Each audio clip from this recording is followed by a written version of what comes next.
बिस्मिल्लाहिर्रहमानिर्रहीम। कल यौम इस्तेहसाल कश्मीर है, तो कल ही तहरीक इंसाफ ने एहतजाज की कॉल दे रखी है।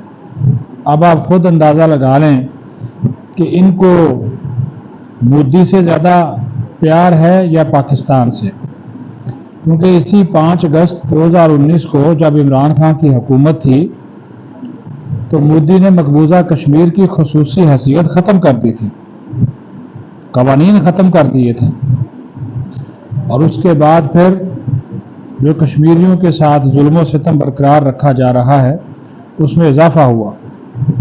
पूरी पाकिस्तानी कौम कल यौम इस्तेहसाल कश्मीर मनाएगी, और इन इंसाफियों को और इन यूथियों को देखो कि इन्होंने कल इमरान खान की कैद के 2 साल मुकम्मल होने पर यौम एहतजाज मनाने का ऐलान किया है। आप ये 6 अगस्त को मना लें, 7 को मना लें, उसी दिन क्यों मना रहे हैं यौम एहतजाज, जिस दिन जो है भारत ने मकबूजा कश्मीर की खुसूसी हैसियत ख़त्म कर दी थी।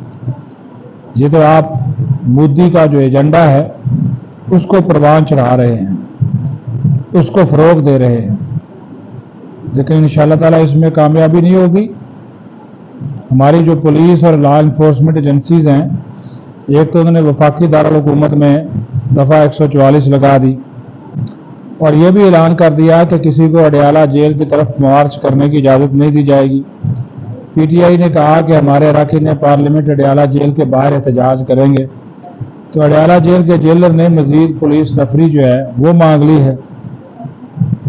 इस्लामाबाद में भी किसी किस्म का कोई जलसा जुलूस, इसकी इजाज़त जो है वो नहीं दी जाएगी। हाँ, अलबत्ता कश्मीरी अवाम के साथ इजहार यकजहती, भारतीय जुल्म सितम के खिलाफ पाकिस्तानी कौम, पाकिस्तानी अवाम कल निकलेगी, अपना एहतजाज भारत के खिलाफ रिकॉर्ड कराएगी, मकबूजा कश्मीर में होने वाले मज़ालिम के खिलाफ रिकॉर्ड कराएगी।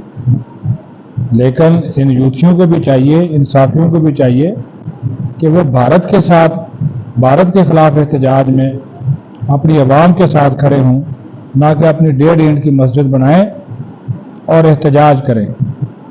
इसका उनको कोई फ़ायदा नहीं होने वाला, और ना ही उनके इस एहतजाज से इमरान खान बाहर आने वाला है, ये याद रखें। उसका एक ही रास्ता है कि आप अदालतों से रुजू करें, कानून के सामने जो है वो सरेंडर करें।